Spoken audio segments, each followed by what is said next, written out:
ವಿಸ್ತಾರವಾಹಿನಿ ವೀಕ್ಷಕರೆಲ್ಲರೂ ಮಂಜುನಾಥ್ ಭಟ್ ಗುರುಜಿ ಮಾಡುವ ನಮಸ್ಕಾರಗಳು. ಜೂನ್ ಮಾಸ ಭವಿಷ್ಯ ವೃಷಭ ರಾಶಿ. ವೃಷಭ ರಾಶಿಯಲ್ಲಿ ಇರತಕ್ಕಂಥ ವ್ಯಕ್ತಿಗಳಿಗೆ ಜನ್ಮನಾಮ ನರೋದಕ್ಕೊಮ್ಮೆ ಅಂತ ಹೇಳ್ತಾರೆ. ಜನ್ಮರಾಶಿಯಲ್ಲಿ ಗುರು ಬಂದಾಗ ಸಾಕಷ್ಟು ಸಮಸ್ಯೆಗಳಾಗಿತ್ತು ಶ್ರೀರಾಮಚಂದ್ರನಿಗೆ ಅನ್ನುವಂಥದ್ದು ಒಂದು ಇತಿಹಾಸ.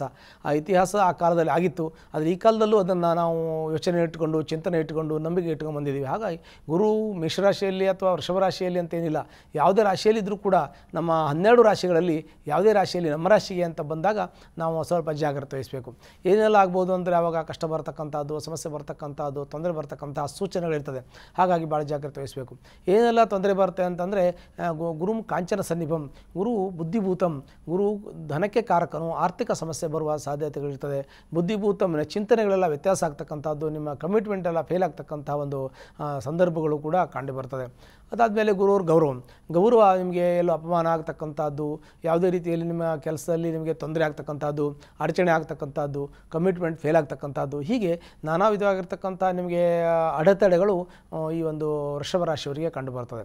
ಹಾಗಾಗಿ ಈ ವೃಷಭ ರಾಶಿಯಲ್ಲಿ ಇರತಕ್ಕಂಥ ವ್ಯಕ್ತಿಗಳು ಏನೇ ಇದ್ದರೂ ಕೂಡ ಜಾಗ್ರತೆ ವಹಿಸಬೇಕು. ಮತ್ತು ಪ್ರತಿಯೊಂದನ್ನು ಸ್ವಲ್ಪ ಕೂಡ ಸತ್ಯಾಸತ್ಯತೆಯನ್ನು ನೋಡಿ ಅದರಲ್ಲಿ ಪ್ರಮಾಣೀಕರಿಸಿ ನೋಡಿ ನಾವು ಕೆಲಸ ಕಾರ್ಯಗಳಲ್ಲಿ ಮುಂದುವರಿಬೇಕು. ಏಕೆ ಅಂದರೆ ನಿಮ್ಮ ಸಂದರ್ಭ ಹೀಗಿರೋದ್ರಿಂದ ಜಾಗ್ರತೆ ವಹಿಸೋ ಜೊತೆಗೆ ತಾಳ್ಮೆಯನ್ನು ವಹಿಸಬೇಕಾಗತ್ತೆ. ಮತ್ತು ಸ್ವಲ್ಪ ನಿಧಾನಗತಿಯಲ್ಲಿ ಹೋಗಬೇಕು. ಅವಸರ ಮಾಡಿಕೊಂಡು ಕೆಲಸ ಕಾರ್ಯಗಳನ್ನು ಹಾಳು ಮಾಡ್ಕೊಳ್ಳೋದಾಗಲಿ, ನಷ್ಟ ಮಾಡ್ಕೊಳ್ಳೋದಾಗಲಿ, ವ್ಯವಹಾರದಲ್ಲಾಗಲಿ, ಮಾತಿನಲ್ಲಾಗಲಿ, ದುಡ್ಡಲ್ಲಾಗಲಿ ಯಾವುದೇ ಆದರೂ ಕೂಡ ನಷ್ಟನೇ. ಹಾಗಾಗಿ ನಷ್ಟ ಆಗದೇ ಇರತಕ್ಕ ರೀತಿಯಲ್ಲಿ ನೋಡ್ಕೋಬೇಕು. ಮತ್ತು ಬುದ್ಧಿ ಕರ್ಮಾನುಸಾರಣೆ, ಭಗವಂತನು ಬುದ್ಧಿಯನ್ನು ಕರ್ಮಾನುಸಾರವಾಗಿ ನಮಗೆ ಕೊಟ್ಟಿರ್ತಾನೆ. ಹಾಗಾಗಿ ನಮ್ಮ ಕರ್ಮದ ಫಲದ ಪ್ರಕಾರ ಬುದ್ಧಿ ಇದ್ದರೂ ಕೂಡ ಚಿಂತನೆ ಎನ್ನುವಂಥ ಒಂದು ಶಕ್ತಿ ಇದೆ. ಭಗವಂತ ಬುದ್ಧಿ ಕೊಟ್ಟಿದ್ದಾನೆ. ಯೋಚನೆ ಮಾಡಿ ನಾವು ಕೆಲಸ ಕಾರ್ಯಗಳನ್ನು ಮುಂದುವರ್ಕೊಂಡು ಹೋಗಬೇಕು. ನೀವು ಮಾಡ್ತಕ್ಕಂಥ ಉದ್ಯೋಗದಲ್ಲಿ ಸ್ವಲ್ಪ ಮಟ್ಟಿಗೆ ಅಡೆತಡೆ ಇದೆ, ಸ್ವಲ್ಪ ಅಲ್ಲ ಜಾಸ್ತಿನೇ ಅಡೆತಡೆ ಇರುತ್ತೆ. ಅದರಿಂದ ತಾವು ಸ್ವಲ್ಪ ಚಿಂತೆಯನ್ನು ಮಾಡಬೇಕಾಗಿದೆ, ಅಂದರೆ ಯೋಚನೆ ಮಾಡಬೇಕಾಗಿದೆ. ನಮ್ಮ ಕೆಲಸ ಯಾಕೆ ಆಗ್ತಾಯಿಲ್ಲ, ತೊಂದರೆ ಇದೆ ಅಂಥೇಳಿ. ಅಂದರೆ ಈ ಗುರುವಿನ ಕೆಲವೊಂದಷ್ಟು ಕಾರಣದಿಂದ ಕಡಿಮೆಯಾಗಿದೆ. ಇನ್ನು ದಶಮದಲ್ಲಿ ಶನಿ, ಯಾವಾಗ ಶನಿ ಗರ್ಭಸ್ಥಾನದಲ್ಲಿರ್ತಾನೆ ಆಗ ಅಡಚಣೆ ಆಗೇ ಆಗ್ತದೆ. ಪ್ರತಿಯೊಬ್ಬರಿಗೂ ಕೂಡ ನಾವು ಶನಿ ಹತ್ರಲ್ಲಿದ್ದಾನೆ ತೊಂದರೆ ಅಂತಲೇ ಹೇಳಬೇಕು.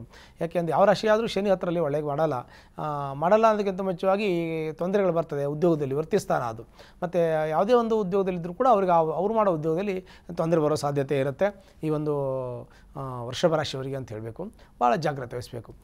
ಇನ್ನು ಮತ್ತು ನಾವು ಹಣಕಾಸಿನ ವಿಚಾರ ಆದಮೇಲೆ ನೆಕ್ಸ್ಟ್ ಬರ್ತಕ್ಕಂಥದ್ದು ನಮ್ಮ ವ್ಯವಹಾರ ಅಂತಂದರೆ ದೈನಂದಿನ ಜೀವನದಲ್ಲಿ ನಾವು ಎಷ್ಟೋ ವ್ಯವಹಾರಗಳನ್ನು ಮಾಡ್ತೀವಿ, ಮಾಡದೇ ಇರ್ತೀವಿ, ಕೆಲವು ಬಿಡ್ತೀವಿ, ಮಾಡ್ತೀವಿ. ಆದರೂ ಕೂಡ ಅದರಲ್ಲೂ ಕೂಡ ನಿಮಗೆ ಅಡೆತಡೆಗಳಿದೆ. ಅಂದರೆ ಅದು ಸಮಯಕ್ಕೆ ಸರಿಯಾಗಿ ಆಗಲ್ಲ. ಯಾವಾಗಲೂ ಆಗ್ತದೆ ಅಂತ ಒಂದು ಭರವಸೆ ಇಟ್ಕೊಂಡು ನೀವು ಪ್ರಯತ್ನ ಮಾಡ್ತಾ ಇರಬೇಕಾಗತ್ತೆ. ಅದು ನಿರಂತರವಾಗಿ ಪ್ರಯತ್ನ, ದೃಢವಾದ ನಂಬಿಕೆ, ಅಚಲವಾದ ಮನಸ್ಸಿಟ್ಕೊಂಡು ನೀವು ನಿಮ್ಮ ಕಾರ್ಯಕ್ಷೇತ್ರದಲ್ಲಿ, ನಿಮ್ಮ ಉದ್ಯೋಗ ಕ್ಷೇತ್ರದಲ್ಲಾಗಲಿ, ವೃತ್ತಿ ಕ್ಷೇತ್ರದಲ್ಲಾಗಲಿ ನೀವು ಮಾಡಿ, ನಿಮಗೆ ಭಗವಂತ ಕೈ ಬಿಡೋದಿಲ್ಲ. ಯಾಕೆ ಅಂತಂದರೆ ನಮ್ಮ ಪ್ರಯತ್ನಕ್ಕೆ ಫಲ ಸಿಗುತ್ತೆ. ದೇವರು ನಮಗೆ ಯಾರಿಗೂ ಕೆಟ್ಟದ್ದು ಮಾಡೋದಿಲ್ಲ, ದೇವರು ಒಳ್ಳೆಯದೇ ಮಾಡ್ತಾನೆ. ಆ ಒಂದು ನಂಬಿಕೆ ಇಟ್ಕೊಂಡು ಹೋಗಿ ನಿಮಗೆ ಖಂಡಿತವಾಗಿಯೂ ಒಳ್ಳೆಯದಾಗತ್ತೆ ಅಂತ ನಾವು ನಿಮಗೆ ಭರವಸೆಯನ್ನು ಕೂಡ ಕೊಡ್ಬೋದು. ಆದರೆ ಇವು ಆಗದೇ ಇರತಕ್ಕಂಥವರಿಗೆ ವಿವಾಹ ಸ್ವಲ್ಪ ವಿಳಂಬ ಆಗುವಂಥ, ಇವಾಗ ಸಂತಾನ ಆಗದೇ ಇರತಕ್ಕಂಥ ಸ್ವಲ್ಪ ವಿಳಂಬ ಆಗ್ಬೋದು, ಸ್ವಲ್ಪ ಕಾಯಬೇಕಾಗತ್ತೆ. ಅಂದರೆ ಅನುಕೂಲಕರವಾಗಿರ್ತಕ್ಕಂಥ ಸಮಯ ಹತ್ತಿರ ಬರ್ತಾ ಇದೆ. ಆ ಹತ್ತಿರ ಬಂದಾಗ ನಾವು ಅವಸರ ಮಾಡ್ಕೊಳ್ಳೋದು ಬೇಡ. ಒಳ್ಳೆಯ ಸಮಯವನ್ನು ನೋಡಿ ನಮ್ಮ ಒಳ್ಳೆಯ ಕೆಲಸ ಕಾರ್ಯಗಳಲ್ಲಿ, ನಮ್ಮ ಉದ್ಯೋಗದಲ್ಲಿ ಎಲ್ಲ ಯಶಸ್ಸಾಗೋಕ್ಕೆ ಪ್ರಯತ್ನ ಮಾಡುವ. ಅದಾದಮೇಲೆ ತಂದೆ ತಾಯಿಯ ಒಂದು ಚಿಂತನೆ ಮಾಡುವಾಗ ತಂದೆಯ ಆರೋಗ್ಯ ಚೆನ್ನಾಗಿರುತ್ತೆ, ತಾಯಿಯ ಆರೋಗ್ಯವು ಕೂಡ ಚೆನ್ನಾಗಿರುತ್ತೆ. ಆದರೆ ವಯೋಮಿತಿಯ ಪ್ರಕಾರ, ಅಂದರೆ ತಂದೆ ತಾಯಿಗಳಿಗೆ ವಯಸ್ಸು 60 ಮೇಲೆ ಆಗಿದ್ದರೆ ಸ್ವಲ್ಪ ಮಟ್ಟಿಗೆ ಅವರಿಗೆ ನಿಮ್ಮ ಸಹಾಯ ಬೇಕಾಗ್ಬೋದು, ಆರ್ಥಿಕ ಸಹಾಯ ಬೇಕಾಗ್ಬೋದು, ಮತ್ತು ನೈತಿಕವಾದ ಸಹಾಯವೂ ಕೂಡ ಬೇಕಾಗ್ಬೋದು. ಅವೆಲ್ಲವನ್ನು ತಾವು ಕೊಡೋದ್ರಿಂದ ನಿಮಗೆ ಆ ಗುರುವಿನ ಅನುಗ್ರಹ ಕೂಡ ಸಿಗುತ್ತೆ.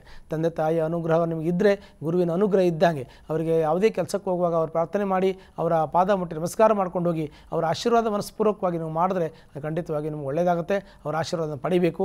ಅವ್ರು ಮಾಡ್ತಾರೆ, ನಿಮ್ಗೆ ಒಳ್ಳೆಯದಾಗಲಿ ಅಂತ ಹರಿಸ್ತಾರೆ. ಅದಕ್ಕೆ ನಿಮ್ಮ ಪ್ರಯತ್ನ ಇರಬೇಕು. ಅಲ್ಲದೇನೆ ನಿಮ್ಮ ಒಂದು ಆಸ್ತಿ ವಿಚಾರ ಬರುತ್ತೆ. ಈಗ ಪ್ರತಿಯೊಬ್ಬರಿಗೂ ಕೂಡ ಉಳ್ಕೊಳ್ಳೋಕೊಂದು ಮನೆ ಅಂತ ಬೇಕು. ಎಲ್ಲೇ ಇದ್ದರೂ ಉಳ್ಕೊಳ್ಳೋಕೊಂದು ಮನೆ ಅಂತ ಸ್ವಂತ ಇರಬೇಕು. ಅಲ್ಲ ನಮಗೆ ಮನೆ ಇಲ್ಲ ಅಂದರೆ ಕೃಷಿ ಜಮೀನು ಇರಬೇಕು, ಏನೋ ಒಂದು ಆಸ್ತಿ ಇರಬೇಕು ಎನ್ನುವಂಥದ್ದು ಪ್ರತಿಯೊಬ್ಬರ ಚಿಂತನೆಯಾಗಿರ್ತದೆ. ಅದು ನಿಜವಾಗಿಯೂ ಕೂಡ ಒಪ್ಪಬೇಕಾಗಿರ್ತದೆ. ಹಾಗಾಗಿ ಅಂಥ ಆಸ್ತಿ ಮಾಡಬೇಕು ಅಂತ ಇದ್ದರೆ ಸ್ವಲ್ಪ ಮಟ್ಟಿಗೆ ನಿಮಗೆ ಈ ಸಮಯ ಅಷ್ಟು ಚೆನ್ನಾಗಿಲ್ಲ. ನೀವು ಸೈಟು, ಫ್ಲಾಟ್ ತೊಗೋಬೇಕು, ಕಾರ್ ತೊಗೋಬೇಕು ಅಂದರೆ ಅಷ್ಟು ಚೆನ್ನಾಗಿಲ್ಲ.